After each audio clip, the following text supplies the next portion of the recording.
chez lui. Une fois à la maison, il tremblait encore. Il demanda à Khadija, son épouse, de le couvrir et lui raconta tout ce qui s'était passé. Il lui dit qu'il avait eu peur pour lui, peur d'être possédé par un mauvais esprit. Mais Khadija le rassura et lui dit « Dieu ne t'humiliera jamais, toi qui dis toujours la vérité et assistes les nécessiteux. » Puis, elle l'emmena chez son cousin Waraqa ibn Nawfal, qui était un grand sage, et lui raconta ce qui s'était passé. Ton mari est le prophète de Dieu, mais son peuple l'accusera de mensonges et de bien d'autres maux. Oh, et il sera chassé. Malgré les mises en garde de son cousin, Khadija crut son mari et n'hésita pas à devenir la première de tous les croyants. Et nombreux furent ceux qui lui emboîtèrent le pas. De plus en plus de rumeurs circulent sur les réunions secrètes de Mohammed. De grâce, Abu Jahl. Mais il enseigne quelque chose. Je ne sais pas quoi au juste. Mais son fils adoptif Saïd et son cousin Ali l'ont déjà rejoint. Et alors? Il ne s'agit que de sa famille et de quelques esclaves. Mais il doit être châtié. Pourquoi? Parce qu'il enseigne quelque chose de différent. Écoute, si ses partisans étaient des gens influents, si ses enseignements étaient dangereux, je me serais jeté sur lui comme un aigle. Mais ce n'est que Mohammed, Abu Jahl. Al-Amin, l'honnête. Le prophète, bénédiction et salut de Dieu sur lui, prêcha en secret pendant 3 ans. Et c'est durant cette période, Siham, que j'entendis ses enseignements pour la première fois. Tu es sûr qu'on ne craint rien? Tu dois l'écouter, maman. Soyez sans crainte, Jalila. Dépêchez-vous d'entrer. Il y a plus de gens que d'habitude. Merci.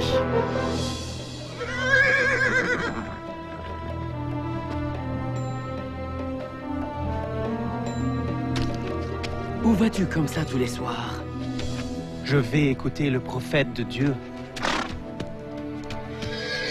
Quel bonheur que celui d'écouter les enseignements de l'islam de la bouche du messager de Dieu. Bénédiction et salut de Dieu sur lui. Il nous a offert les plus belles paroles que nous ayons jamais entendues. C'était la révélation du Coran.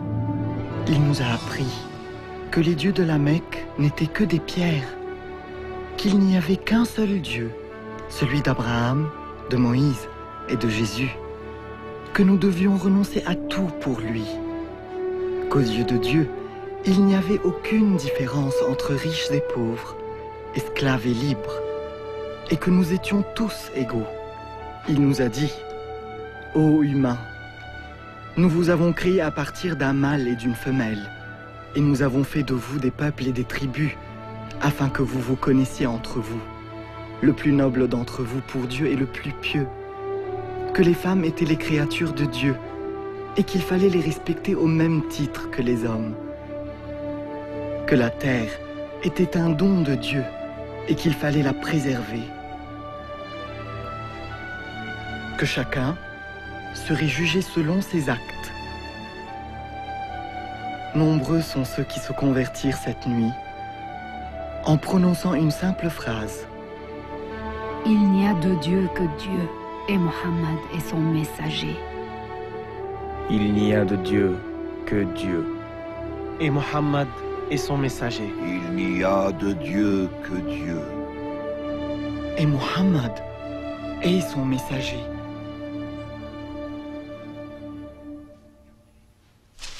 Tu ne vas pas le croire, Amhal. Il dit que tous les hommes sont égaux devant Dieu. Il faut que tu m'emmènes le voir. Je savais que tu allais réaliser le danger que représentent ces enseignements. Bien sûr, je comprends. Il faut l'arrêter. Vous ne pouvez pas arrêter Mohammed. Quoi? Bilal, reviens. Tu seras fouetté. Ils peuvent fouetter mon corps, mais pas mon âme. Très bien.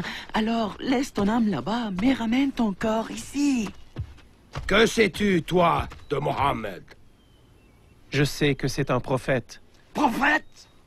Tu entends? Ça se propage comme une traînée de poudre. Les dieux te puniront pour ce que tu dis, Bilal. Mohammed dit que vos dieux sont sans pouvoir. Ah? Sans pouvoir?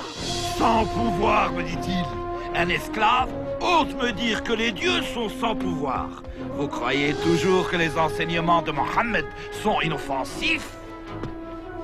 Notre neveu se moque de nos dieux, Abu Talib. Nous aussi croyons en un Dieu tout-puissant. Oui, mais nous ne disons pas que les autres ne valent rien. Mais il est inoffensif. Ceux qui l'écoutent sont seulement les pauvres et les faibles. Ils ne sont pas les seuls. Ils ont été rejoints par Abu Bakr. Et oui, son meilleur ami nous a abandonnés et l'a rejoint. Mais ce n'est qu'un seul homme. Non! C'est l'étincelle qui menace de tout embraser. Et il faut l'éteindre. Oui. Si les enseignements de Mohammed deviennent populaires et les dieux sont abolis, il n'y aura plus de pèlerins. Et sans pèlerins, nous n'existerons plus.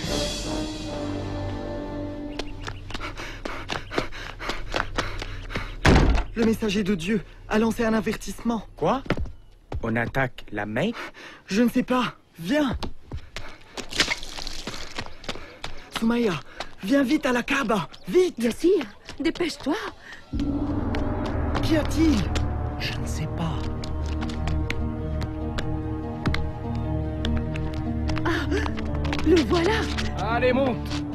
Tu vois le messager de Dieu, Huda? Là! Il va parler. À ce moment-là, le prophète, bénédiction et salut de Dieu sur lui, dit: Ô habitants de la Mecque, si je vous dis qu'une armée se cache derrière cette colline, prête à vous attaquer, me croirez-vous? Nous croyons tout ce que tu dis, Mohammed. Tu as toujours dit la vérité. Il poursuivit: Ô habitants de la Mecque, je vous en conjure, délaissez vos dieux et vénérez le seul et unique Dieu. Épargnez-vous les feux de l'enfer, car je ne peux éloigner de vous le châtiment divin. Je suis celui qui voit l'ennemi s'approcher et qui, pour le salut de son peuple, court le mettre en garde contre l'imminence du danger. Notre neveu est en train de se moquer de nous. Arrête-le, Abu Talib. Au diable, Mohammed.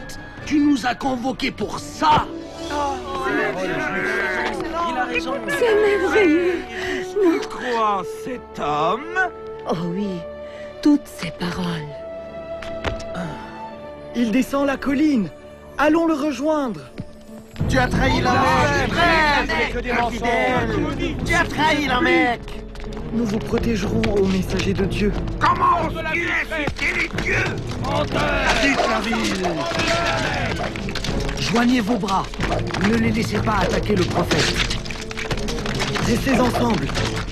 Empêchez-les de passer. Tu ne peux pas faire ça, Bilal. Si le messager de Dieu ne prêche plus dans la clandestinité, je ne le suivrai plus en secret. Qu'est-ce qui se passe ici? Attends, ne me dis pas. Mon esclave se serait-il converti à l'islam?